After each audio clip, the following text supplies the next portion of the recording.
The old house loomed, dark and silent, a dread presence in the fading light. Hollow Manor, locals whispered tales, stories of tragedy, of madness, of restless spirits. No one dared approach, not after dark, not alone. The house stood as a warning, a testament to a dark history, forgotten by time, but not by the house itself. The shadows held their breath, waiting, watching. Daniel arrived at dusk, a young writer seeking solitude. He dismissed the local tales, superstitions, nothing more. He unlocked the creaking door, stepped inside. The air turned cold, musty and still. Dust motes danced in the faint moonlight. Silence hung heavy, broken only by the sound of his own breath. He walked further in, each step echoing in the stillness. He felt a presence, a coldness that seeped into his bones, but he ignored it. He had work to do. The first night, it was eerily quiet, the kind of silence that makes you uneasy. He heard it, a whisper.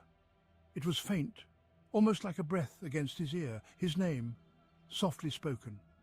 It sent chills down his spine. He dismissed it. The wind, he thought. He tried to sleep, but the whispers returned, persistent, louder now, urgent. They seemed to be calling out to him, demanding his attention, pleading. He sat up in bed, his heart pounding in his chest. He saw it then, a flicker of movement, a shadow passing by his door. He froze, holding his breath, afraid to make a sound. He listened. Silence. The kind that presses against your ears, making you question your sanity. He told himself it was his imagination, just the house settling, nothing more. The house was playing tricks on him. He lay back down, but sleep wouldn't come. Fear had taken root, deep and unyielding. Days turned into nights, each one blending seamlessly into the next. The passage of time felt both swift and agonizingly slow. Each night was colder than the last, the chill seeping into his bones.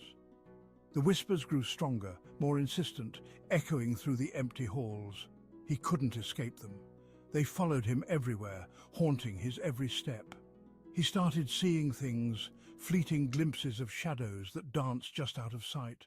Out of the corner of his eye, he would catch a movement, a flicker of something not quite there. And then in the mirror, he saw it, a figure, a woman in white, her presence both ethereal and terrifying. Her face was pale and drawn, as if she had been drained of all life. Her eyes, deep pools of sorrow, seemed to pierce through him. Her eyes were filled with an unbearable sadness, a sorrow that seemed to reach out and envelop him. He tried to leave, to escape the oppressive atmosphere, but the door wouldn't open. It was as if an invisible force was holding it shut, trapping him inside. It was as if the house itself held him captive, a prisoner to its dark secrets, trapped with the whispers, the shadows that seemed to move of their own accord.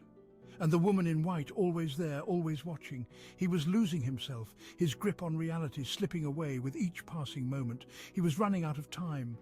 The clock ticked ominously, each second a reminder of his impending doom.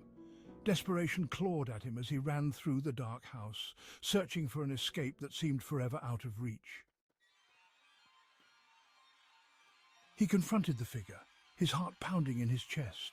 The hallway seemed to stretch endlessly, shadows dancing on the walls. In the dead of night, he stood before her, the air thick with tension. His voice trembled as he tried to muster the courage to speak. "Who are you?" he asked, his voice barely a whisper. The figure turned slowly, her movements almost ethereal. Her eyes met his, and he felt a chill run down his spine.